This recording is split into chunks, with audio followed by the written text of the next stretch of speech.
করব।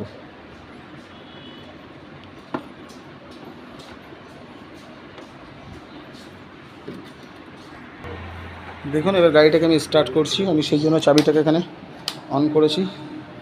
অন করার পরে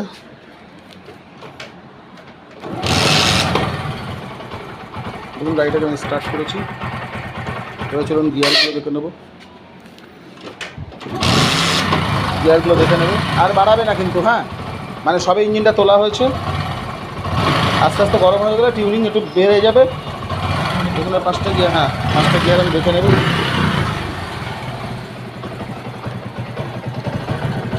1 2 3 4 5